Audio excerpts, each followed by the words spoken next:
Taïwan, l'essentiel de l'info.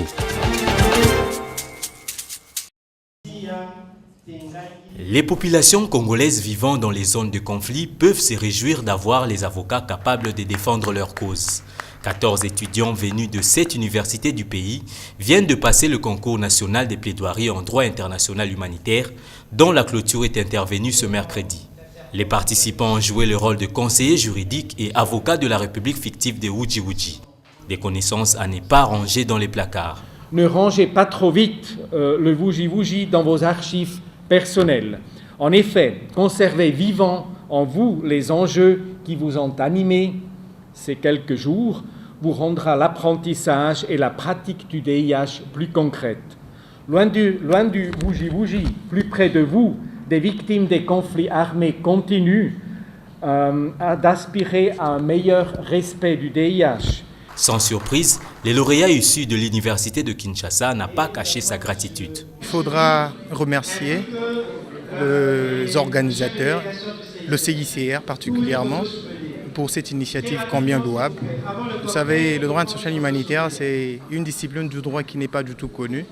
Et ce genre d'organisation permet aux étudiants de s'imprégner de ces notions et de le mettre en pratique, au fait. Vous avez vu comment ça s'est passé, ça ne peut que nous réjouir et c'est un honneur pour nous. Le prochain concours est prévu en 2012.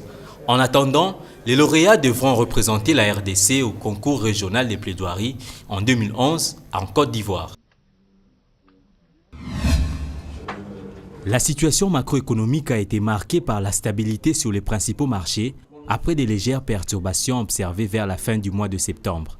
Le constat est du comité de politique monétaire qui a tenu mardi sa 10e réunion ordinaire. Sur le marché de biens et services, le rythme hebdomadaire des formations des prix s'est stabilisé autour de 0,24% au cours des 4 dernières semaines. Sur le marché de change, des légères fluctuations du taux de change ont été observées avec des dépréciations inférieures à 0,2% sur les 3 segments de marché. Sur le marché monétaire, 2 évolutions ont été observées en ce qui concerne l'évolution du taux d'intérêt réel. En vue de maintenir le cap, une ligne de conduite efficace devrait être suivie. Le comité de politique monétaire a recommandé la poursuite des politiques budgétaires et monétaires et d'échange prudentes et coordonnées en vue de préserver la stabilité observée sur les principaux marchés.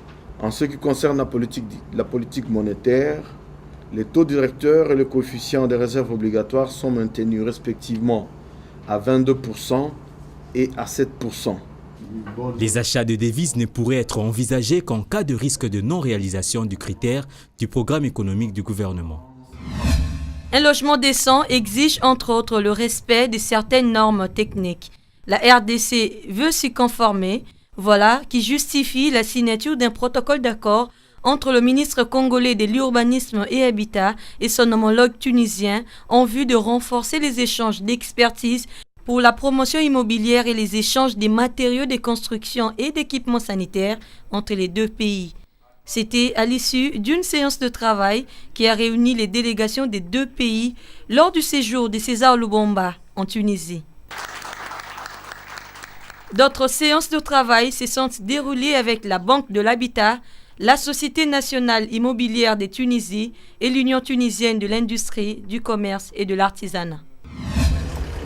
C'est une visite d'inspection que l'unité de coordination de projet UCOP a effectuée mardi en compagnie du ministre du Plan sur les différents chantiers de la ville. Orientés essentiellement vers les désengorgements des quartiers populaires, ces travaux sont achevés dans certains quartiers et sont en cours dans d'autres. Dans la commune de Kintambo, première étape de la visite, le ministre Olivier Kamitatou est revenu sur la nécessité d'assurer l'entretien des ouvrages réhabilités. Les déversoirs deviennent des poubelles, les caniveaux sont remplis, on voit même des pneus, des plastiques. Donc il y a tout un travail de civisme qui doit être engagé sous l'autorité du bourgmestre, sous l'autorité du gouverneur de la ville, sous l'autorité du gouvernement central, parce que nous sommes un peu locataires ici au niveau de Kinshasa. Et donc c'est le signal qu'on veut lancer. Ce travail vous appartient, il faut maintenant assurer son entretien il y va maintenant du crédit et de l'image de la ville-province, de la capitale Kinshasa. Un travail de civisme que le bourgmestre de la commune de Kintambo affirme avoir déjà entamé dans sa municipalité. Chaque semaine, chaque quartier a l'obligation de curer, de procéder au curage. Lorsque ce n'est pas fait, je descends, je constate, nous procédons purement et simplement à la fermeture, que ce soit des opérateurs économiques et les maisons, nous les convoquons, ou s'ils ne viennent pas, nous les arrêtons. C'est purement... La visite s'est poursuivie dans la commune de Bumbu et l'UCOP a promis de remettre prochainement les ouvrages réhabilités aux municipalités concernées. Il y a des étapes. D'abord le travail. Après, comme on a fini le travail, il y a une semaine, on a procédé à la réception provisoire. Et après la réception provisoire, il y aura la réception définitive. Et c'est à cette occasion qu'on va remettre l'ouvrage à l'hôtel de ville. Il faut rappeler que le coût global des travaux s'élève à 42 millions de dollars et à ce jour, 17 km de route ont déjà été réhabilités. Nous sommes sur l'avenue des Carrières au quartier Mboudi dans la commune de Ngaliema. Cette artère reliant Mboudi à Pompage vient d'être réhabilitée à la grande satisfaction de ses usagers. Les habitants du coin sont loin d'oublier les souffrances endurées. C'était difficile de vivre ici. Il y avait plein de poussière, des flaques d'eau. Cette réhabilitation ne peut que nous réjouir.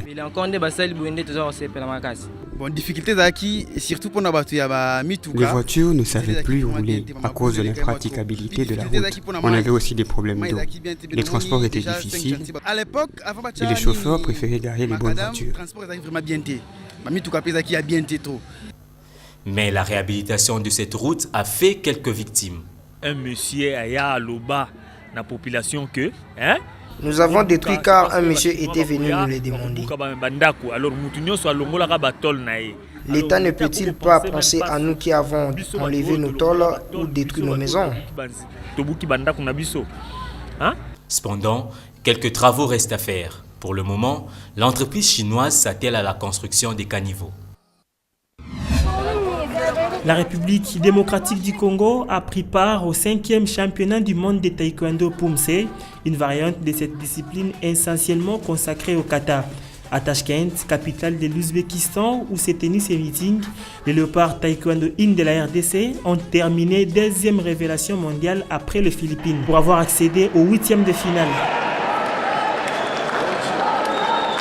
Le gros des médailles a été glané par les Coréens, les Chinois ainsi que les Iraniens, alors que l'Égypte a été la seule nation africaine à remporter une médaille de bronze.